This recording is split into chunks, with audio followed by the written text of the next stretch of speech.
Hello and welcome to Competology IAS academy. आज हम लोग इस वीडियो में MCQ क्वेश्चन यहाँ पर है और यह खास करके पॉलिटी से संबंधित है। और इसमें यह जो भी क्वेश्चन बनाया गया है तो हम इसमें 50 क्वेश्चन का एक सेट दिए हैं, जो कुछ इसमें प्रीवियस भी क्वेश्चन है और कुछ क्वेश्चन भी सेट इसका बनाया भी गया है अपने से। ठीक है, तो इसमें देखते हैं कि कितना इंपॉर्टेंट है। और ख़ास करके देखा जाए तो हमारे जिस भी एग्जाम आप जैसे दे रहे हैं, जैसे सिविल सर्विस हो गया, UPSC हो या स्टेट PCS हो और प्लस अदर भी जनरल कंपटीशन का अगर है तो फिर उन सारे एग्जाम के लिए काफ़ी इंपॉर्टेंट होगा। तो आते हैं, सबसे पहले क्वेश्चन डिस्कस करते हैं।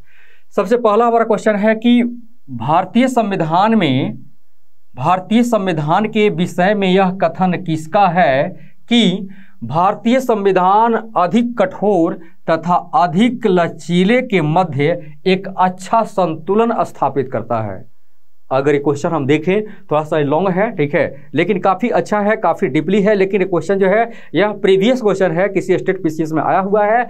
और यह जो बात है हमारे संविधान की विशेषता, जिसको कहेंगे भारतीय संविधान की जो विशेषता है, और वह विशेषता में अगर देखें तो क्या अधिक कठोर तथा अधिक लचीले के मध्य, दोनों के मध्य क्या है, एक अच्छा संतुलन भी स्थापित करता है। ठीक है, जब जरूरत पड़ता है तो यह कठोर भी हो जाता है और जब जरूरत पड़ता है तो यह लचीलापन भी हो जाता है। तो इस तरह का यह विचार जो है हमारे भारतीय संविधान में, इस विचारधारा को किसने व्यक्त किया है, किसका यह है, किसने कहा था, वह बहुत बड़े एक थिंकर हैं। और इनका अगर देखा तो ये यहाँ पर पहला ऑप्शन दिया है कि KC वेयर है, फिर B में है G ऑस्टिन, और D में है C में डॉक्टर अंबेडकर, और D में है विलियम आइवर जेनिक्स। अगर इन चारों ऑप्शन में देखें तो यह हमारा ऑप्शन होगा ए ऑप्शन, यानी कि KC वेयर हैं और इन्होंने इस चीज को यानी कि व्यक्त किया था और इन्होंने इसी स्टेटमेंट को कहा था। नेक्स्ट, सेकंड क्वेश्चन, भारतीय संविधान की प्रकृति कैसी है? भारतीय संविधान की प्रकृति कैसी है? प्रकृति देखना है, नेचर देखना है। अगर संविधान आप पढ़े होंगे तो उसमें क्या है कि प्रकृति में संघीय है। पहला यहाँ पर क्या करा है कि प्रकृति में संघीय है। दूसरा है कि भावना में एकात्मक है, भावना में एकात्मक। तीसरा में कि कठोर एवं लचीलापन का समन्वय है, अभी हम लोग ने जस्ट क्वेश्चन में देखा था। ठीक है, और तीसरा में, हाँ, चौथा में देखेंगे त्रिस्तरीय शासन है। ये सारी विशेषता हमारे संविधान में है, संविधान की नेचर में है, उसके प्रकृति में है। और इसमें अगर देखें तो हमारा ऑप्शन टोटल को इंडिकेट करने वाला ऑप्शन कौन है? D option. ये सभी सत्य हैं। नेक्स्ट, थर्ड क्वेश्चन में है कि भारतीय संघवाद को सहकारी संघवाद किसने कहा था? सहकारी संघवाद किसने कहा था? किसको? भारतीय संघवाद को। पहला ऑप्शन है कि G ऑस्टिन, B में है KC वेयर, C में है डॉक्टर अंबेडकर, और D में है विलियम आइवर जेनिक्स। तो हमारा ऑप्शन हो जाएगा A, यानी कि G ऑस्टिन ने भारतीय संघवाद को सहकारी संघवाद कहा था। A option right option. Next, fourth question में है किससे निर्धारित होता है कि भारत का संविधान परिसंघीय है? भारत का संविधान कैसा होना चाहिए? परिसंघीय होनी चाहिए। पहला ऑप्शन है कि केंद्र और राज्यों के बीच शक्तियों का वितरण है। और क्या इसके वजह से हमारे भारत का संविधान परिसंघीय है? दूसरा ऑप्शन में है कि पंथ निरपेक्ष राज्य। क्या हमारे भारतीय संविधान में अगर पंथ निरपेक्षता को जोड़ा गया है तो क्या इस पंथ निरपेक्षता के वजह से या उसके कारण से हमारे भारत का संविधान परिसंघीय है? C में कह रहा कि विधि का शासन है, इसके वजह से यह परिसंघीय है। D में कह रहा कि लिखित संविधान है, इसके वजह से वह परिसंघीय है। तो हमारा ऑप्शन A ऑप्शन होगा राइट ऑप्शन। ए क्या कहता है? केंद्र और राज्यों के बीच शक्तियों का वितरण है, जिसके आधार पर देखा जाए तो हमारे भारतीय संविधान कैसा है, यानी कि परिसंघीय है। नेक्स्ट, फाइव क्वेश्चन में है कि कौन सा लक्षण भारतीय परिसंघ और अमेरिकी परिसंघ में समान रूप से पाया जाता है? समान रूप से पाया जाने वाला चीज भारतीय संविधान में भी और अमेरिकी संविधान के परिसंघ के सेंस में इस बात को कहा जा रहा है। और परिसंघ का आपको मीनिंग पता है। तो सबसे पहले हम देखें तो हमारा ऑप्शन है कि संविधान के निर्वाचन के लिए परिसंघीय उच्चतम न्यायालय बी में है कि आपातकालीन प्रावधान, सी में है संसदीय शासन प्रणाली, डी में है इनमें से कोई नहीं। हमारा ऑप्शन हो जाएगा ए ऑप्शन संविधान के निर्वाचन के लिए परिसंघीय उच्चतम न्यायालय की वजह से अगर हम देखें तो यहाँ पर हमारा जो लक्षण है भारतीय परिसंघ और अमेरिकी परिसंघ में यह क्या है, समान रूप से यहाँ पर पाया जाता है, एक समान रूप से पाया जाता है। नेक्स्ट सिक्स क्वेश्चन में है कि ध्वज, राजधानी, संप्रभुता और शासनाध्यक्ष। ध्वज, राजधानी, ध्वज आप समझ रहे हैं फ्लैग जैसे झंडा, राजधानी है, फिर से संप्रभुता है और शासनाध्यक्ष में है से कौन सा राज्य सबसे महत्वपूर्ण तत्व है। राज्य के लिए सबसे महत्वपूर्ण तत्व है, मतलब कि कंट्री के लिए कहेंगे। राज्य का यहाँ पर सेंस क्या है, यानी कि राज्य की परिभाषा हमारे मौलिक अधिकार का अनुच्छेद 12 में दिया गया है और उसमें देखें तो इसका बहुत ही व्यापक अर्थ आता है राज्य का। और यहाँ पर कंट्री के सेंस में आप ले सकते हैं या नेशन के सेंस में ले सकते हैं। तो यहाँ पर हो जाएगा हमारा क्या हो जाएगा, सबसे पहले दिया है संप्रभुता, बी में दिया है ध्वज, सी में राजधानी और डी में शासनाध्यक्ष। अगर हम इनमें देखें तो हमारा ऑप्शन हो जाएगा ए ऑप्शन राइट ऑप्शन होगा। यानी कि इन चारों में देखें तो इसके वजह से यानी कि संप्रभुता जो है यह क्या है, सबसे महत्वपूर्ण ये तत्व है। नेक्स्ट 7 क्वेश्चन में है कि किस एक का कथन है कि संविधान को संघात्मकता के तंग ढांचे में नहीं डाला गया है। संविधान को संघात्मकता के तंग ढांचे में, यह स्टेटमेंट बहुत इंपॉर्टेंट है। और यह किसका है, दिए गए 4 यहाँ पर पर्सन है, पर्सनालिटी है और इनमें देखा जाए तो यह किसका है। पहला ऑप्शन कह रहा है डॉक्टर B.R. अम्बेडकर, बी में कह रहा है कि जवाहरलाल नेहरू, सी में है सरदार पटेल और डी में है इनमें से कोई नहीं। तो इस तरह के स्टेटमेंट जो है यह कह सकते हैं कौन, यानी कि हमारे पहले ऑप्शन यानी कि डॉक्टर भीमराव अंबेडकर, इसको कहेंगे B.R. अम्बेडकर। ये ऑप्शन क्या होगा, राइट ऑप्शन होगा। नेक्स्ट 8 क्वेश्चन में है कि सर्वप्रथम संसदात्मक सरकार किस देश में आरंभ की गई थी। संसदात्मक मतलब कि पार्लियामेंट्री सिस्टम आप कह सकते हैं इसको। और यह सबसे पहले हमारे वर्ल्ड में यानी कि विश्व में सबसे पहले कहाँ शुरू की गई थी। ऑप्शन है ग्रेट ब्रिटेन, बी में है यूएस और सी में है ऑस्ट्रेलिया और डी में है जर्मनी। तो अगर संसदात्मक अगर व्यवस्था देखना है तो यह सरकार कहाँ पर है, यानी कि सबसे पहले ए यानी कि ग्रेट ब्रिटेन से यह शुरू किया गया है। नेक्स्ट 9 क्वेश्चन में है कि संसदीय स्वरूप के शासन का प्रमुख लाभ यह है कि किस लाभ के बारे में कहा जा रहा है, संसदीय स्वरूप यानी कि शासन व्यवस्था क्या है, संसदीय स्वरूप है यानी कि पार्लियामेंट्री सिस्टम है। तो उसके लिए यहाँ पर कहा जा रहा है कि प्रमुख इससे लाभ क्या होता है, इसका प्रमुख लाभ क्या है। पहला दे रहा है कार्यपालिका विधानमंडल के प्रति उत्तरदायी बनी रहती है, संसद की प्रधानता रहती है, सी में कह रहा है कि शासन व्यवस्था जनता द्वारा चुने गए प्रतिनिधि द्वारा संचालित होती है और डी में कह रहा है कि ये सभी। अगर हम 9 क्वेश्चन का देखें ऑप्शन हमारा क्या होगा, तो यहाँ पर 9 क्वेश्चन का हमारा ऑप्शन हो जाएगा ए। अगर संसदीय स्वरूप में देखें तो वहाँ पर क्या होती है, कार्यपालिका होती है, विधानमंडल होता है, कार्यपालिका और विधानमंडल के प्रति क्या होती है, उत्तरदायी बनी रहती है। और ये ऑप्शन हमारा क्या हो जाएगा, राइट ऑप्शन हो जाएगा।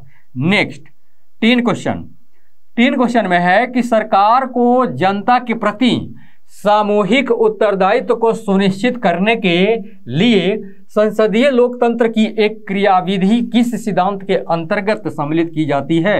हमारा ऑप्शन पहला है सरकार के अंतर्निहित सिद्धांत के अंतर्गत या जनता के अंतर्निहित सिद्धांत, या सी में है न्यायपालिका के अंतर्निहित सिद्धांत और डी में है इनमें से कोई नहीं। हमारा ऑप्शन हो जाएगा ए, सरकार के अंतर्निहित सिद्धांतों के कारण ही अगर हम देखें तो यहाँ पर ये क्रियाविधि जो है या ये प्रोसेस जो होता है इसके अकॉर्डिंग होता है। ए ऑप्शन क्या हो जाएगा, राइट ऑप्शन होगा। नेक्स्ट 11 क्वेश्चन, भारत एक गणतंत्र है जिसमें अंतर्निहित है, क्या अंतर्निहित है, गणतंत्र के बारे में यहाँ पर कहा जा रहा है। क्यों हम इसको गणतंत्र कहेंगे, पहला ऑप्शन है कि राज्य का अध्यक्ष निर्वाचित होता है इसलिए क्या है, गणतंत्र है। या बी कह रहा है कि सरकार के शक्ति का स्रोत जनता में निहित है इसलिए क्या यह गणतंत्र है। सी में कह रहा है कि शासनाध्यक्ष वंशानुगत नहीं होता है इसलिए वो क्या है, गणतंत्र है। और डी में कह रहा है उपरोक्त सभी। तो डी ऑप्शन क्या होगा, राइट होगा। अगर भारत एक गणतंत्र है तो उसमें उपरोक्त ये तीनों बातें क्या होगा, उसमें समाहित होगा, यानी कि तीनों विशेषताएं जो है यह गणतंत्र में पाया जाता है। इस तरह से हमारा ऑप्शन क्या हो जाएगा, डी ऑप्शन, उपरोक्त तीनों हमारा क्या होगा उसमें समाहित है, यानी कि डी ऑप्शन राइट ऑप्शन होगा। नेक्स्ट, वर्ष 1935 का गवर्नमेंट ऑफ इंडिया एक्ट क्यों महत्वपूर्ण है? देखें तो गवर्नमेंट ऑफ इंडिया एक्ट हमारे भारत शासन व्यवस्था के लिए, यह हमारे भारतीय संविधान के लिए बहुत इंपॉर्टेंट रहा है। बहुत सारी बातें जो है यह 1935 के एक्ट को ही देखें तो उसको यहाँ पर हमारे संविधान में उसको दर्ज किया गया है। ढेर सारी विशेषता हमारे संविधान में है इस एक्ट की वजह से। तो पहला कह रहा है कि यह भारतीय संविधान का प्रमुख स्रोत है। भारतीय संविधान का क्या है, प्रमुख स्रोत है। मैक्सिमम बातें उससे यहाँ पर हमारे भारतीय संविधान में उसको जोड़ा गया है, वहां से लाया गया है, और यह क्या होगा, राइट होगा। पहला कथन क्या होगा, राइट होगा, क्योंकि देखिए तो यह भारतीय संविधान का प्रमुख स्रोत है। यह अखिल भारतीय संघ की स्थापना भी करता है। यह अखिल भारतीय संघ की स्थापना के करने के बाद यहाँ पर आता है, और पहला दूसरा दोनों क्या होगा, राइट होगा। और इस तरह से हमारा ऑप्शन क्या हो जाएगा, सी ऑप्शन राइट ऑप्शन होगा। नेक्स्ट 13 क्वेश्चन में है कि राष्ट्रपति को अध्यादेश निर्गत करने की, अध्यादेश आप जानते हैं यह अध्यादेश क्या होता है, अध्यादेश निर्गत करने की शक्ति प्रेरित है। किससे प्रेरित है, किन चीजों से, या आप कह सकते हैं कि वह कहां से मिली हुई है शक्ति, राष्ट्रपति को अध्यादेश जारी करने की शक्ति? अगर हम देखें तो पहला ऑप्शन कह रहा है भारत सरकार अधिनियम 1935, बी में कह रहा है कि भारत सरकार अधिनियम 1919, सी में है भारतीय परिषद अधिनियम 1892, और डी में है इनमें से कोई नहीं। तो अगर राष्ट्रपति को अध्यादेश से निर्गत करने की अगर शक्ति मिली हुई है, यह पावर्स मिला हुआ है, तो फिर क्या हो जाएगा, ये ऑप्शन हो जाएगा, ये ऑप्शन, यानी कि भारत सरकार अधिनियम 1935 के अकॉर्डिंग ही इसको लाया गया है। नेक्स्ट 14 क्वेश्चन में है कि निम्नलिखित संविधान की अवधारणा ने सर्वप्रथम कहां जन्म लिया था? संविधान की अवधारणा के बारे में कहा जा रहा है, तो सोचिए बहुत बड़ी बात है। संविधान की अवधारणा, हर देश की अपना अपना संविधान है, तो ये संविधान की अवधारणा सबसे पहले कहां से यह डेवलप होता है, कहां यह जन्म लेता है?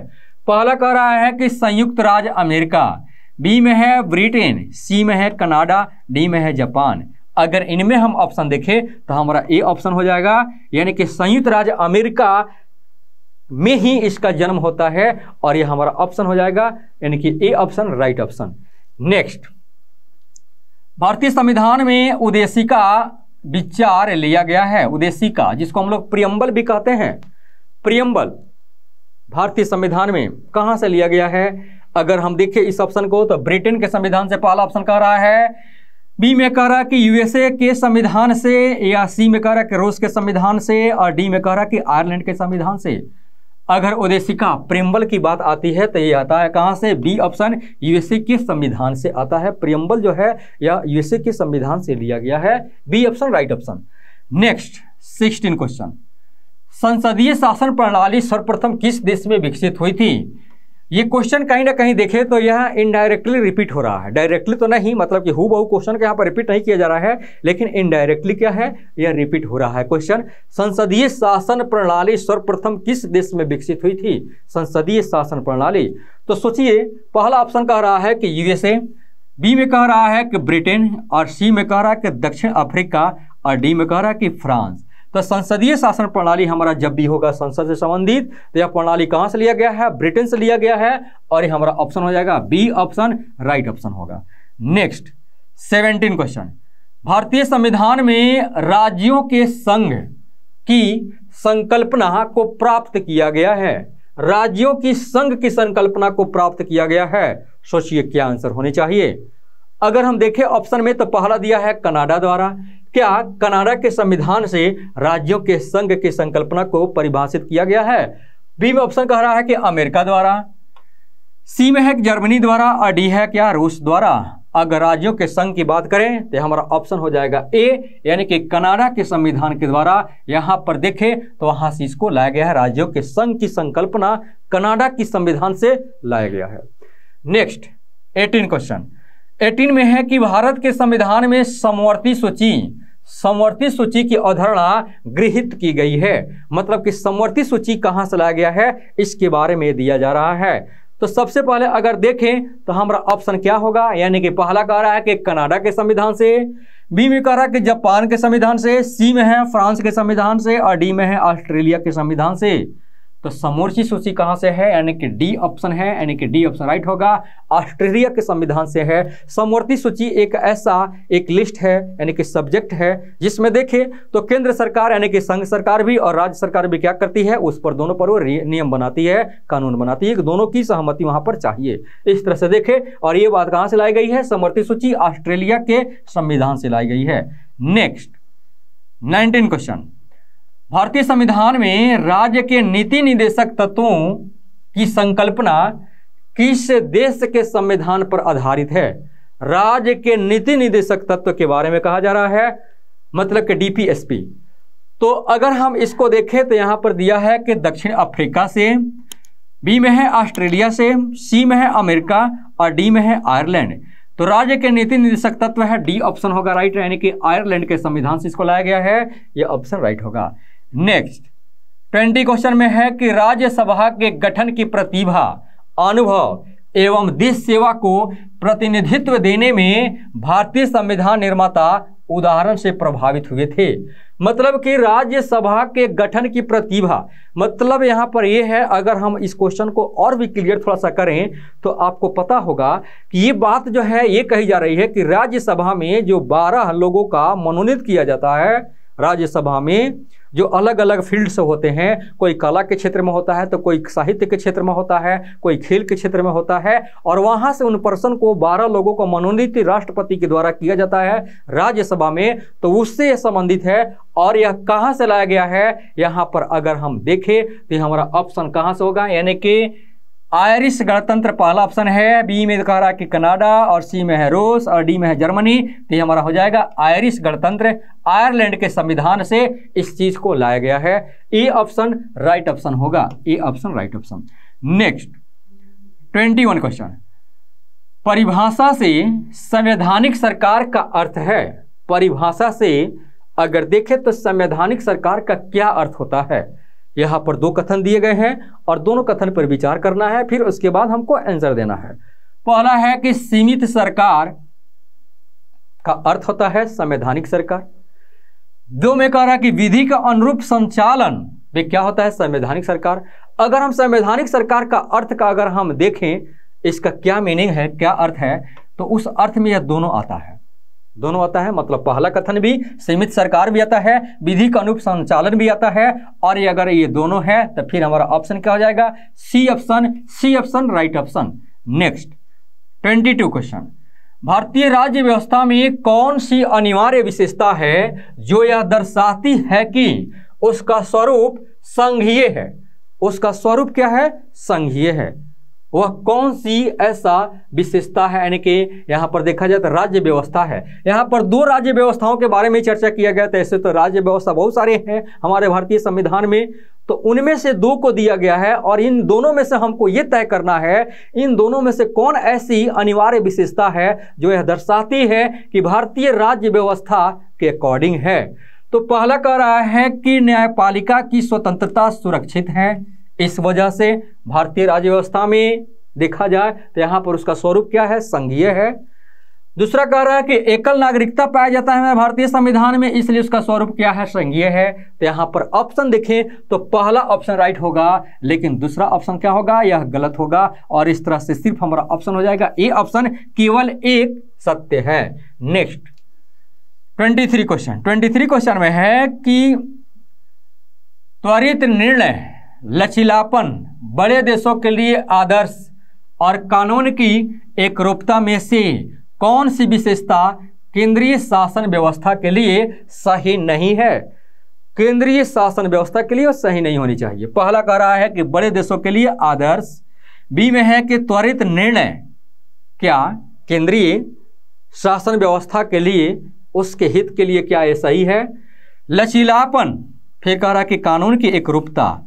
अगर हम देखें तो यह तीनों क्या है, हमारे भारतीय संविधान में दिया गया है, और यह केंद्रीय शासन व्यवस्था के लिए सही भी है।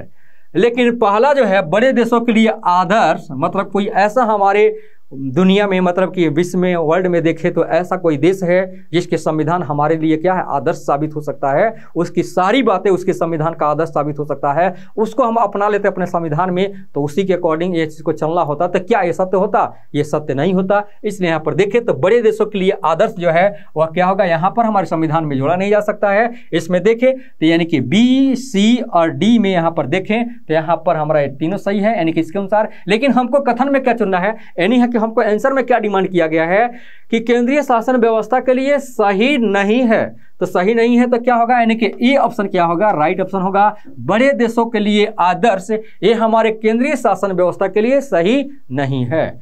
नेक्स्ट 24 क्वेश्चन में है कि एक संविधान संगत सरकार, लोकतांत्रिक सरकार, विधि का शासन व सत्तावादी सरकार, 4 प्रकार की यहां सरकार दी गई है।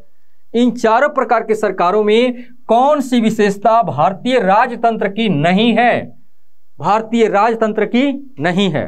पहला है सत्तावादी सरकार, बी में है संविधान संगत सरकार, और सी में है लोकतांत्रिक सरकार, और डी में है विधि का शासन। तो इन चारों में देखें तो भारतीय राजतंत्र की वह विशेषता नहीं होनी चाहिए, तो वो हमारा हो जाएगा राजतंत्र का रहा है। राजतंत्र आप देखे होंगे, अभी तो हमारा क्या है, हमारे देश में डेमोक्रेसी है, यानी कि लोकतंत्र है, राजतंत्र तो नहीं है। लेकिन जब आप अगर हिस्ट्री को ध्यान में रखें तो एंशिएंट में जाते हैं तो 16 महाजनपद में ऐसे बहुत सारे ऐसे महाजनपद थे जहां पर राजतंत्र भी था। और उस राजतंत्र में मगध एक महाजनपद ऐसा था जो आगे काफ़ी डेवलप हुआ, विकसित भी हुआ, और वह राजतंत्र पर ही आधारित था। लेकिन उस मगध को, यानी कि मगध के साम्राज्य को आगे चलकर चंद्रगुप्त मौर्य के समय में, अशोक के समय में देखा जाए, या बिंदुसार के समय में देखा जाए, यानी कि मौर्य वंश के समय देखा जाए, तो उस समय की शासन प्रणाली को गाइडलाइन देने वाला एक पुस्तक था जो आपको ध्यान में होगा, कौटिल्य का अर्थशास्त्र था। ठीक है, तो यहाँ पर ये बात भी देखें तो अगर राजतंत्र है या वह लोकतंत्र है तो वहाँ पर गाइडलाइन देने के लिए उस देश के लिए कि यहाँ पर देखा जाए तो एक तरह का संविधान होनी चाहिए, एक रूल होनी ही चाहिए। जो वहाँ पर देखा जाए तो एक तरह का संविधान ही था, कौटिल्य के अर्थशास्त्र। तो इस तरह से देखें तो यहाँ पर सबसे पहले देखें तो लोकतंत्र के यहाँ पर कहा जा रहा है कि राजतंत्र की नहीं, राजतंत्र की विशेषता नहीं होनी चाहिए। पहला कह रहा है सत्तावादी सरकार, बी में कह रहा है कि संविधान संगत सरकार, ठीक, सी में कह रहा है कि लोकतांत्रिक सरकार, और डी में कह रहा है कि विधि का शासन।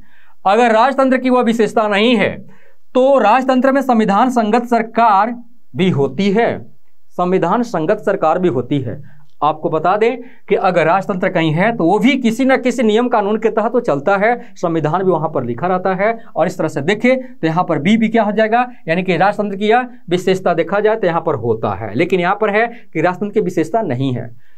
सी में देखते हैं तो लोकतांत्रिक सरकार भी है। अगर आप ज़्यादा नहीं एंशिएंट पीरियड का, अगर आप मौर्यकालीन साम्राज्य को आप देख लें तो उसमें जो अर्थशास्त्र को तो नहीं कहेंगे, लेकिन यहाँ पर देखें तो इसमें लिखा हुआ है, यानी कि अशोक ने अपने अभिलेखों में ये भी बात यहाँ पर लिखा हुआ है, राजा और प्रजा में पिता पुत्र का संबंध होनी चाहिए। तो क्या इस भावना से लोकतंत्र नहीं झलकता है? बिल्कुल झलकता है लोकतंत्र की भावना। मतलब कि लोकतंत्र में यहाँ पर देखते हैं कि लोगों की आवाज़ को सुनना, ठीक है, उनकी आवाज़ को दबाना नहीं, ठीक है, तानाशाही शासक नहीं होगा, निरंकुश शासक नहीं होगा, यहाँ पर सारी विशेषता देखते हैं। तो उससे यानी कि मौर्यकालीन साम्राज्य में भी क्या था, ये सारी विशेषता थी। इसका मतलब वहाँ पर भी लोकतांत्रिक सरकार थी, लोकतांत्रिक सरकार वहाँ पर भी है। विधि का शासन, विधि का शासन भी था, विधि नियम कानून के द्वारा वहाँ भी शासन होता था, ठीक है, किस अपराध के लिए कौन सा दंड होगा, ये सब कुछ लिखा हुआ रहता था। ऐसा नहीं कि समय समय वो परिवर्तन, यानी कि वह सम्राट का यानी कि स्वेच्छा था, जिस तरह से मतलब कि जिस व्यक्ति के देखा जाए, जिस व्यक्ति के लिए जिस तरह का वहाँ पर अपनी स्वेच्छा के अनुसार अगर दंडात्मक कार्रवाई किया जा रहा है, तो ऐसा कुछ नहीं था, सबके लिए वहाँ पर लिखा हुआ था। तो ये सब व्यवस्था जो है पहला यानी कि दूसरा, तीसरा, चौथा यह राजतंत्र में भी है। लेकिन सत्तावादी सरकार, पहला ऑप्शन जो है यह भारतीय राजतंत्र में ऐसा कहीं भी नहीं था, यानी कि सत्तावादी सरकार। तो ये हमारा ऑप्शन क्या हो जाएगा, ए ऑप्शन हो जाएगा, ए ऑप्शन राइट ऑप्शन होगा। नेक्स्ट 25 क्वेश्चन, शक्तियों का परिसीमन, विधि के समक्ष समता और सरकार के प्रति जन उत्तरदायित्व और स्वतंत्रता एवं नागरिक अधिकार में किन्हें विधि के शासन के प्रमुख लक्षणों के रूप में सही माना गया है? विधि के शासन के प्रमुख लक्षणों के रूप में सही माना गया है। पहला है शक्तियों का परिसीमन, बी में कह रहा है कि विधि के समक्ष समता, और सी में कह रहा है स्वतंत्रता एवं नागरिक अधिकार। तो अगर हम ये देखें तो यहाँ आंसर क्या होना चाहिए? अगर इस क्वेश्चन का आंसर देखें तो हमारा ऑप्शन यानी कि पहला भी सही है, यानी कि पहला भी है, यानी कि पहला कथन भी सही है, दूसरा भी सही है, तीसरा भी सही है, तो डी ऑप्शन क्या होगा? राइट ऑप्शन होगा। नेक्स्ट 26 क्वेश्चन, संवैधानिक सरकार का आशय क्या है? कोई सरकार जो संविधान की सीमाओं में परिबद्ध हो। बी में कह रहा है कि कोई सरकार जहां विधि का शासन हो। सी में कह रहा है कि कोई सरकार जहां निरंकुश शासन प्रणाली न हो। डी में कह रहा है कि उपरोक्त सभी। तो यह उपरोक्त सभी क्या होगा? संवैधानिक सरकार के आशय है, यानी कि अर्थ में आता है, यानी कि ए बी सी तीनों सही है। तो अगर तीनों सही है तो हमारा ऑप्शन डी क्या करेगा? इन तीनों ऑप्शन का इंडिकेट कर रहा है, यानी कि डी ऑप्शन सबसे इंपॉर्टेंट होगा, यानी कि डी सभी उपरोक्त सभी है, सभी सत्य हैं। नेक्स्ट 27 क्वेश्चन, भारतीय राज्य व्यवस्था में सर्वोच्च न्यायालय, संविधान, संसद और धर्म में से सर्वोच्च कौन है? 4 यहां तथ्य दिया गया है, सर्वोच्च न्यायालय, संविधान, संसद और फिर है यहां पर धर्म। इन सब में अगर देखें तो पहला हमारा ऑप्शन दे रहा है सर्वोच्च न्यायालय, बी में कह रहा है संविधान, और डी में कह रहा है संसद, और सी में संसद और डी में क्या है? धर्म। इनमें देखें तो सबसे सर्वोच्च अगर व्यवस्था देखें तो वह कौन है इनमें? तो संविधान है। सब कुछ यहाँ जो है संविधान के अकॉर्डिंग ही है।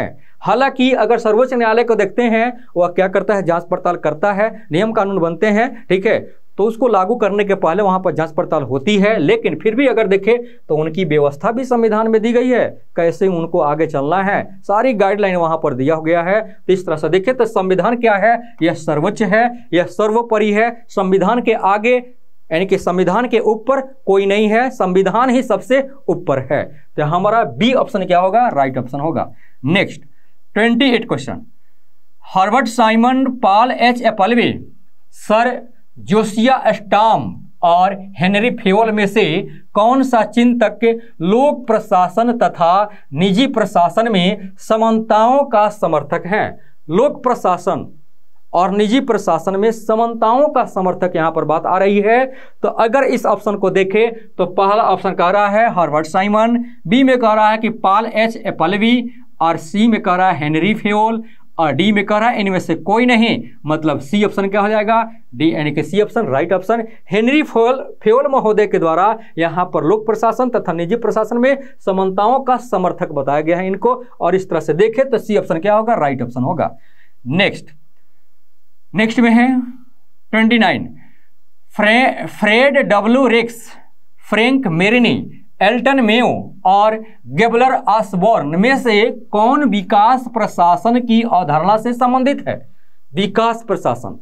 तो सबसे पहले देखें तो ऑप्शन दे रहा है कि फ्रेड डब्ल्यू रेक्स, बी में है एल्टन मेयो, सी में है गेबलर ऑसबॉर्न और डी में है उपरोक्त सभी। तो इनमें हमारा ई ऑप्शन क्या हो जाएगा? राइट ऑप्शन हो जाएगा। फ्रेड डब्ल्यू रेक्स क्या है? यानी कि विकास प्रशासन की अवधारणा से यह व्यक्ति जो है संबंधित है, इसलिए ए ऑप्शन राइट ऑप्शन होगा। नेक्स्ट 30 क्वेश्चन, यदि हमारी सभ्यता विफल होती है, यदि हमारी सभ्यता विफल होती है मतलब कि असफल होती है, तो यह मुख्यतः प्रशासक के ध्वस्त होने के कारण होगा, यानी कि वह प्रशासन के ध्वस्त होने का कारण होगा। यह कथन दिया गया है, किसके द्वारा दिया गया है? डब्ल्यू.बी. डॉनहैम द्वारा, बी में है हर्बर्ट साइमन द्वारा, सी में है पॉल एच एपल्बी द्वारा और डी में है हेनरी फेवल द्वारा। तो हमारा ए ऑप्शन क्या हो जाएगा? Right option. डब्ल्यू.बी. डॉनहैम द्वारा इस बात को कहा गया है, और इस तरह से यहाँ पर देखें तो यानी कि ये बात बहुत इंपॉर्टेंट है, A option right option. Next question हमारा ये है 31 question, Herbert Simon, Dwight Waldo, Frank Marini और फ्रेड डब्ल्यू रेक्स में किसने मिथकों और कहावतों के रूप में प्रशासन के सिद्धांतों को अस्वीकार किया? पहला है हर्बर्ट साइमन, बी में है व्हाइट वाल्डो और सी में है फ्रैंक मेरिनी और डी में है फ्रैंक डब्ल्यू रेक्स। तो ए ऑप्शन क्या होगा? राइट ऑप्शन होगा। हर्बर्ट साइमन महोदय के द्वारा यह बात यहाँ पर अस्वीकार कर दिया गया है, यानी कि ए ऑप्शन राइट ऑप्शन होगा। नेक्स्ट 32, भारत में न्यायिक पुनरीक्षण जुडिशियल रिव्यू की संकल्पना किस देश की संविधान से ली गई है? जुडिशियल रिव्यू के बारे में यहाँ पर कहा जा रहा है, तो आपको पता है संयुक्त राज्य अमेरिका पहला ऑप्शन है, फिर कनाडा, फिर ब्रिटेन, फिर फ्रांस। तो ये ऑप्शन क्या होगा? राइट ऑप्शन होगा संयुक्त राज्य अमेरिका के द्वारा यहाँ पर न्यायिक पुनरीक्षण यानी कि जुडिशियल रिव्यू की संकल्पना को लाया गया है इस देश के द्वारा, यानी कि संयुक्त राज्य अमेरिका के द्वारा। नेक्स्ट 33 क्वेश्चन, भारतीय संविधान में मौलिक कर्तव्यों का विचार लिया गया है। मौलिक कर्तव्यों का विचार कहाँ से लिया गया है? पहला कह रहा है कि रूस के द्वारा लिया गया है, फिर कह रहा है कि कनाडा, बी में है, सी में है ब्रिटेन और डी में है फ्रांस।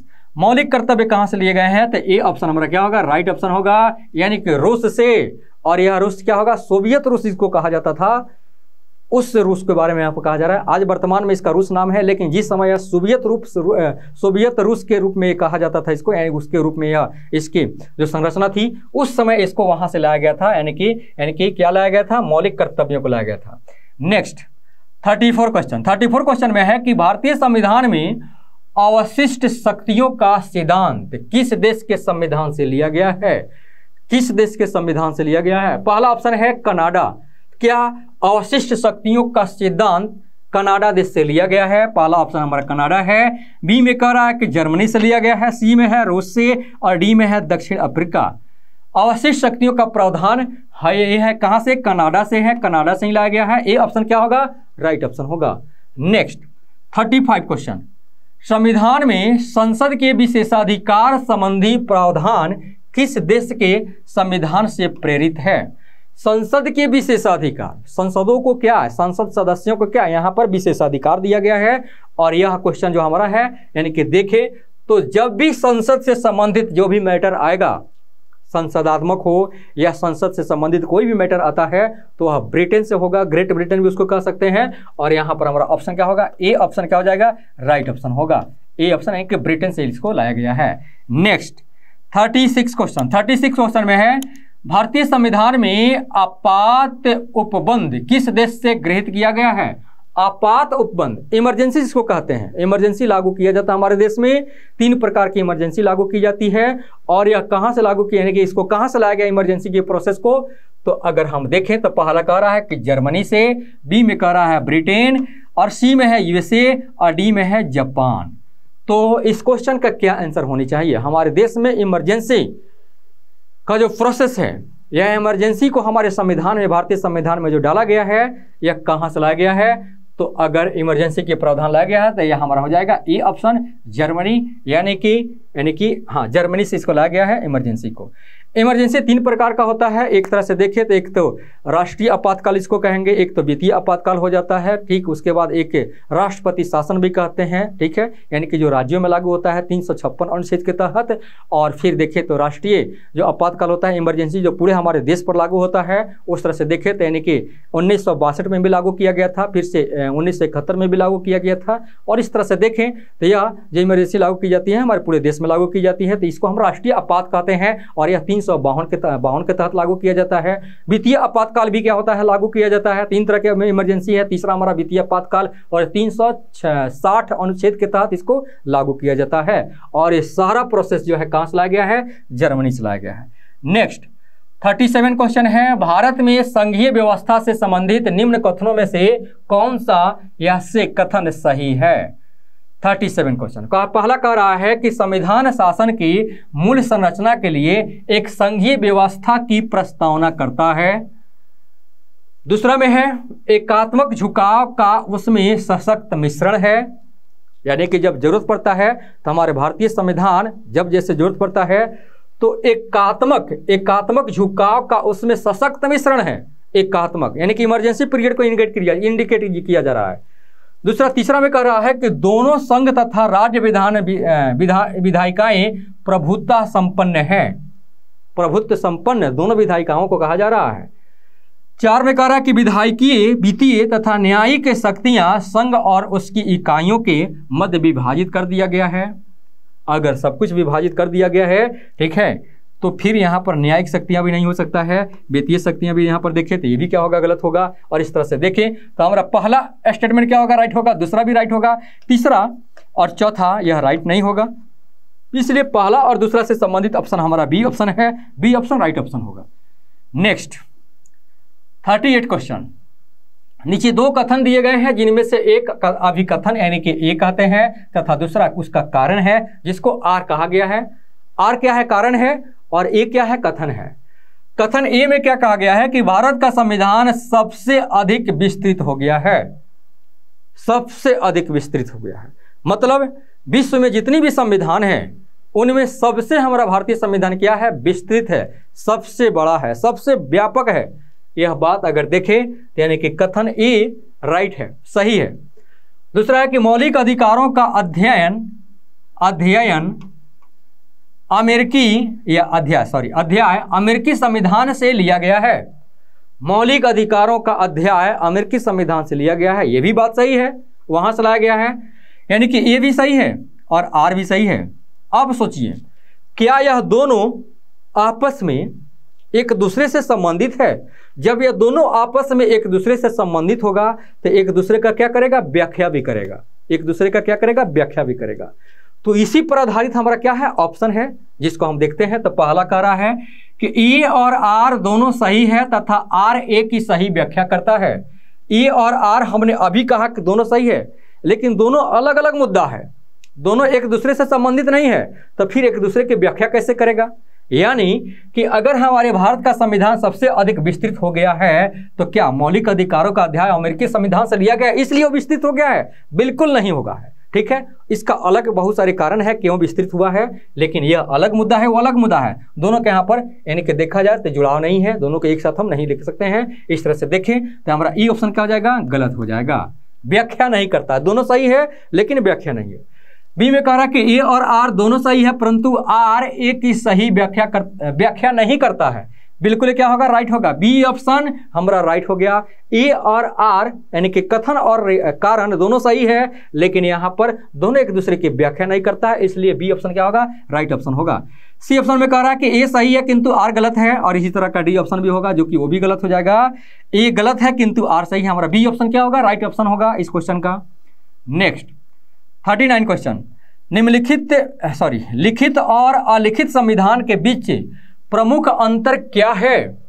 लिखित और अलिखित संविधान के बीच प्रमुख अंतरों को हमको पता करना है। पहला कह रहा है लिखित संविधान देश में सभी संवैधानिक विधियों का औपचारिक स्रोत है, जबकि अलिखित संविधान औपचारिक स्रोत नहीं है। बिल्कुल ही राइट है, पहला हमारा स्टेटमेंट राइट है। दूसरा में कह रहा है कि लिखित संविधान पूर्णतः संहिताबद्ध होता है जबकि अलिखित संविधान नहीं होता है, यानी कि वह संहिताबद्ध नहीं होता है। यह भी क्या होगा, बिल्कुल राइट होगा। और इस तरह से देखें तो यह पहला और दूसरा दोनों राइट है, ऑप्शन हमारा सी होगा। 1 और 2 दोनों सही है। Next 40 question. निम्नलिखित में से ये कौन सी विशेषता भारतीय राजतंत्र की नहीं है? भारतीय राजतंत्र की विशेषता नहीं होनी चाहिए। पहला कह रहा है कि एक संविधान संगत सरकार, दूसरा कह रहा है कि लोकतांत्रिक सरकार, सी में कह रहा है कि विधि का शासन, और डी में कह रहा है कि सत्तावादी सरकार। डी ऑप्शन क्या होगा, राइट ऑप्शन होगा, क्योंकि इस तरह के क्वेश्चन को आगे भी हमने देखा कि इस सेट में शुरुआत में ऐसा क्वेश्चन मिला हुआ है, डायरेक्टली नहीं तो इनडायरेक्टली इस ऑप्शन को भी देखा जाए तो वहां पर भी सत्तावादी ही सरकार था, यानी कि डी ऑप्शन क्या हो जाएगा, यह राइट होगा। Next 41 question. संसदीय व्यवस्था वाली सरकार वह होती है जिसमें संसद के सभी राजनीतिक दलों का सरकार में प्रतिनिधित्व होता है, सरकार संसद के प्रति उत्तरदायी होती है और उसके द्वारा हटाई जा सकती है। सी में कह रहा कि सरकार लोगों के द्वारा निर्वाचित होती है और उनके द्वारा हटाई जा सकती है, और डी में कह रहा कि सरकार संसद के द्वारा चुनी जाती है किंतु निर्धारित समयावधि के पूर्ण होने के पूर्व हटाई नहीं जा सकती है। सोचिए, काफ़ी कॉम्प्लेक्स ऑप्शन दिया हुआ है।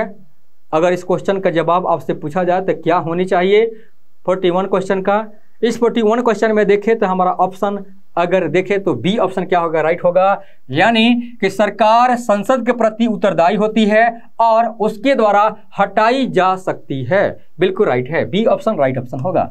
नेक्स्ट 42 क्वेश्चन, भारतीय संघीय व्यवस्था में कौन से एकात्मक तत्व पाए जाते हैं? कौन सी एकात्मक तत्व पाए जाते हैं? पहला है लिखित संविधान, दूसरा है कठोर संविधान, और तीसरा है राज्यपाल की सर्वोच्चता। डी 4 में है राज्यपाल की नियुक्ति, 5वां में है शक्तियों का विकेंद्रीकरण, और 6 में है राज्य विधेयकों पर राष्ट्रपति की स्वीकृति, और 7वां में है संवैधानिक संकट, और डी में है एक सर्वोच्च न्यायालय, यानी कि 8वां में है सर्वोच्च न्यायालय। मैक्सिमम इंफॉर्मेशन आपको देने की कोशिश किया जा रहा है यहाँ पर। इतने सारे ऑप्शन में एक बार फिर क्वेश्चन को जिक्र करते हैं थोड़ा सा, क्या यहाँ पर क्वेश्चन है। अगर क्वेश्चन देखें तो यहाँ पर है कि भारतीय संघीय व्यवस्था में कौन से एकात्मक तत्व पाए जाते हैं? कौन से एकात्मक तत्व पाए जाते हैं, यानी कि किसके वजह से वह एकात्मक तत्व का स्वरूप धारण किया हुआ है। पहला कह रहा है कि कठोर संविधान, क्या हुआ कठोर संविधान? पहला लिखित संविधान, लिखित संविधान नहीं होता तो क्या हुआ, एकात्मक तत्व उसमें नहीं होता। फिर कह रहा है कि कठोर संविधान, राज्यपाल की सर्वोच्चता, राज्यपाल की नियुक्ति। अगर इस ऑप्शन में देखें तो एक हमारा हो जाएगा चौथा, यानी कि राज्यपाल की नियुक्ति के कारण भी है, और फिर हो जाएगा छठा राज्य विधेयकों पर राष्ट्रपति की स्वीकृति भी है, और फिर हो जाएगा 7वां संवैधानिक संकट भी है। और यह 3 के आधार पर देखें तो हमारे क्वेश्चन का डिमांड हमारा पूरा हो जाता है। और इस तरह से 4, 6, 7 ऑप्शन हमारा किसमें है, 4, 6, 7 डी ऑप्शन राइट ऑप्शन होगा। नेक्स्ट 43 क्वेश्चन, निम्नलिखित में से कौन एक भारत के संविधान का संघीय लक्षण नहीं है? भारत के संविधान का संघीय लक्षण नहीं है।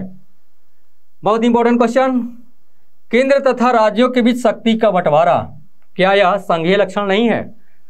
दूसरा कह रहा है कि पूर्ण रूप से लिखित संविधान, क्या यह संघीय लक्षण नहीं है?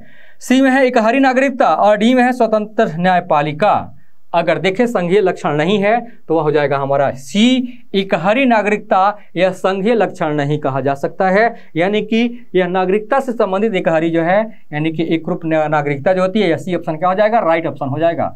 नेक्स्ट 44 क्वेश्चन, भारत की संसदीय शासन प्रणाली एवं ब्रिटेन की संसदीय शासन प्रणाली में अंतर का बिंदु निम्नलिखित में से कौन सा है? पहला कह रहा है कि सामूहिक उत्तरदायित्व, बी में कह रहा है कि न्यायिक समीक्षा, सी में कह रहा है कि द्विसदात्मक व्यवस्थापिका, और डी में कह रहा है कि वास्तविक एवं नाम मात्र की कार्यपालिका। अगर इस ऑप्शन को देखें तो क्या ऑप्शन होनी चाहिए, तो यहाँ पर न्यायिक समीक्षा है, जिसको हम लोग कहते हैं जुडिशियल रिव्यू। ये जो बात है बी ऑप्शन, यानी कि ये क्या होगा, इस क्वेश्चन से संबंधित हमारा आंसर हो जाएगा। संसदीय शासन प्रणाली में अंतर का बिंदु है, ये हो जाएगा हमारा कौन सा, बी ऑप्शन। नेक्स्ट 45 क्वेश्चन, राज्य व्यवस्था के संदर्भ में निम्नलिखित में से किस एक को आप स्वतंत्रता के सर्वाधिक उपयुक्त व्याख्या के रूप में स्वीकार करेंगे, और वो भी किसके सेंस में है, राज्य व्यवस्था के संदर्भ में। पहला ऑप्शन है कि राजनीतिक शासकों की तानाशाही के विरुद्ध संरक्षण, बी में है नियंत्रण का अभाव, सी में है इच्छा अनुसार कुछ भी करने का अवसर, और डी में है स्वयं को विकसित करने का अवसर। तो हमारा डी ऑप्शन क्या हो जाएगा, राइट ऑप्शन होगा, क्योंकि स्वयं को विकसित करने का अवसर जो है, यह अवसर और इस तरह का जो हमारा ऑप्शन है, यह राज्य व्यवस्था के संदर्भ में देखा जाए तो एक को आप स्वतंत्रता की सर्वाधिक उपयुक्त व्याख्या को यहाँ पर देखते हैं। अपने आप को स्वयं को डेवलप करने की बात हो रही है। हर क्षेत्र में, किसी भी क्षेत्र में आप अपने आप को स्वयं को डेवलप कर सकते हैं। यह डी ऑप्शन क्या होगा, राइट ऑप्शन होगा। नेक्स्ट 46 क्वेश्चन, 46 क्वेश्चन में है भारतीय संविधान में राज्यों का संघ की संकल्पना को प्राप्त किया गया है अमेरिका के संविधान से, ऑस्ट्रेलिया के संविधान से, सी में है ब्रिटिश नॉर्थ अमेरिकी अधिनियम से, और डी में है स्विट्जरलैंड के अधिनियम संविधान से। यह ऑप्शन भी देखें तो हम यहाँ पर देखना है किस चीज़ का पता करना हमको, राज्यों के संघ से संबंधित। आप जानते हैं ऐसे क्वेश्चन जब आते हैं राज्यों का संघ, यह कहाँ से लिया गया, कनाडा से लिया गया है। अब सवाल उठता है कि यहाँ पर कनाडा का नाम तो है नहीं ऑप्शन में, तो फिर ये कौन सा ऑप्शन होना चाहिए, काफ़ी कॉम्प्लेक्स हो गया। तो इसमें देखिए तो एक ऑप्शन हमारा सी है, और सी ऑप्शन में कह रहा है कि ब्रिटिश नॉर्थ अमेरिकी अधिनियम, सी इसको लिया गया है, जिसको हम कनाडा की संविधान भी कहते हैं, कनाडा की संविधान से। ठीक है, तो ये हमारा क्या हो जाएगा, यानी कि सी ऑप्शन राइट ऑप्शन होगा, ब्रिटिश नॉर्थ अमेरिकी अधिनियम से। इस समय यहाँ देखे तो इसी की वजह से यहाँ पर देखा जाए तो कनाडा कंट्री एक बना, और इस तरह से यहाँ पर देखा जाए तो यह सी ऑप्शन क्या होगा, राइट ऑप्शन। नेक्स्ट 47 क्वेश्चन, सूची 1 और सूची 2 दिया गया है, और सूचियों का क्या करना है, यहाँ पर मिलान करना है। पहला है कि भारत के संविधान के लक्षण दिया गया है एक तरफ, यानी कि उसके लक्षण क्या है, और दूसरी तरफ किस देश से वह गृहीत है, यानी कि ग्रहण किया गया है, लाया गया है। पहला हमारा ए में है मूल अधिकार। मूल अधिकार आप जानते हैं यह विश्वविख्यात है, सबको पता है। मूल अधिकार खास करके हर नागरिक को पता रहता है मूल अधिकार हमारी क्या है, और ये कहाँ से लिया गया ये भी पता रहता है, और यह अमेरिका से लिया गया है, यूएसए के संविधान से, यानी कि मूल अधिकार 2 हो जाएगा, यानी कि ए का ऑप्शन 2 के साथ होगा। अब सोचिए ए में जहां भी 2 मिलेगा तो यह ए में भी है और सी में भी है 2, ए का 2 अभी कंप्लीट नहीं हुआ। फिर उसके बाद आगे बढ़ते हैं तो शासन की संसदीय प्रणाली। संसदीय प्रणाली के बारे में हमने जब भी कहा तो ये हो जाएगा कहाँ से, यानी कि यह हो जाएगा ब्रिटेन के संविधान से। तो ब्रिटेन तो यहाँ पर नाम नहीं दिया हुआ है, यानी कि यूके, यूनाइटेड किंगडम जिसको कहते हैं, यानी कि ब्रिटेन इसमें आता है। इस तरह से देखा जाए तो यहाँ पर यानी कि बी का 1 हो जाएगा, तो बी का 1 और ए का 2 और बी का यहाँ देखें तो 1, यानी कि सी में ऑप्शन में जा रहा है। इससे हमको पता चलेगा कि सी ऑप्शन होगा। फिर भी इसको आगे मिला लेते हैं। आपात उपबंध, आपात उपबंध कहाँ से लिया गया है, तो ये लिया गया है कनाडा के संविधान से। और फिर राज्य के नीति तत्व कहाँ से लिया गया है, तो यह लिया गया है आयरलैंड के संविधान से। और इस तरह से देखें तो हमारा ऑप्शन हो जाएगा, सॉरी, आपात उपबंध हमारा जर्मनी के संविधान से लिया गया है, ये नहीं होगा, यानी कि कनाडा नहीं होगा यहाँ पर। और फिर राज्य के नीति तत्व कहाँ से लिया गया है, आयरलैंड के संविधान से लिया गया है। और इस तरह से देखें तो हमारा ऑप्शन यानी कि सी ऑप्शन क्या हो जाएगा, राइट ऑप्शन होगा। नेक्स्ट 48 क्वेश्चन, 48 में है भारतीय संविधान के विषय में निम्नलिखित कथन निम्न में से किसका है। पहला है कि भारतीय संविधान अधिक कठोर तथा अधिक लचीले के मध्य एक अच्छा संतुलन स्थापित करता है। B R Ambedkar, M V फाइली, केसी वियर, और डी में है अलेक्जेंड्रो विकस। और ये हमारा ऑप्शन क्या हो जाएगा, तो इसको ऑप्शन को अगर देखें तो ये हो जाएगा हमारा ऑप्शन सी। और ये क्वेश्चन फिर रिपीट हुआ है, यानी कि सी ऑप्शन क्या हो जाएगा, right option. Next 49 question, 49 question में है यहाँ पर भी वहीं आ गया कथन और कारण। कथन और कारण से संबंधित, और कथन और कारण का जो ऑप्शन होते हैं आपको पता है किस तरह से होते हैं। पहला यहाँ पर कथन में दे रहा है कि भारत की संघात्मक संरचना का मुख्य उद्देश्य इसकी बहुआयामी विविधताओं में से एक राष्ट्र का निर्माण करना है। बहुआयामी विविधताओं में से एक राष्ट्र का निर्माण करना और राष्ट्रीय एकता को संरक्षित करना है। राष्ट्रीय एकता और अखंडता को क्या करना है, संरक्षित करना है। और आर में दे रहा है कि विविधताओं के समंजन से एक सशक्त न कि कमजोर भारतीय राष्ट्रीयता का निर्माण हुआ है। इस तरह से देखें तो हम यहाँ पर देखते हैं पहला ए भी सही है और आर यानी कि कारण भी सही है। और यह देखें तो दोनों कारण और कथन जो है एक दूसरे की व्याख्या भी कर रहा है, यानी कि दोनों एक दूसरे से संबंधित है, एक ही मुद्दा से संबंधित है। और यह हमारा ऑप्शन हो जाएगा, यानी कि दोनों सही है और एक दूसरे की व्याख्या भी करता है। उस तरह का ऑप्शन जहां भी होगा वह सही होगा। पहला ऑप्शन में नहीं है, यह ऑप्शन हमारा किस में है, तो हो जाएगा यानी कि बी ऑप्शन, यानी कि ए और आर दोनों सही है तथा आर ए की सही व्याख्या करता है। B option right option. Next question में है 50 क्वेश्चन, भारत के संविधान के अधीन निम्नलिखित कथनों में से कौन से कथन सही है, कौन से कथन सही है। 50वां क्वेश्चन, पहला अगर देखें तो संविधान क्या है, सर्वोच्च है। संविधान सर्वोच्च है, ऐसा कथन हम लोग का आ चुका है, स्टेटमेंट हम लोग का आ चुका है जो हम लोग रिवीजन कर चुके हैं। संविधान सर्वोच्च है। दूसरा में कह रहा है कि संघ तथा राज्य सरकारों के बीच शक्तियों का स्पष्ट विभाजन है। ये भी सही है, पहला भी सही है और दूसरा भी सही है। तीसरा में कह रहा है कि संविधान के संशोधनों के लिए विहित प्रक्रिया का अनुसरण करना होता है। जो एक विधि प्रक्रिया है उसको अनुसरण करना होता है संवैधानिक संशोधनों के लिए। ये भी क्या होगा, बिल्कुल राइट है, तीसरा भी राइट है। चौथा में करें कि संघ की संसद तथा राज्य विधानसभाएं संप्रभु है।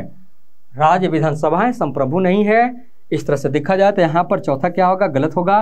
पांचवा में है मूल अधिकारों के परिधि को निर्धारित करने के लिए संविधान की उद्देशिका का अवलंबन नहीं किया जा सकता है। इस तरह से देखें तो हमारा ऑप्शन ये भी गलत हो जाता है और सही हमारा 1 और 2 3 है और इस तरह से हमारा ऑप्शन हो जाएगा क्या, डी ऑप्शन राइट ऑप्शन हो जाएगा। इस तरह से हमारे सारे क्वेश्चन का यानी कि 50 क्वेश्चन का सेट कंप्लीट होता है और इसी तरह का और भी क्वेश्चन को जानने के लिए आप हमारे चैनल को सब्सक्राइब करिए, जितना हो सके इसको शेयर करिए। धन्यवाद।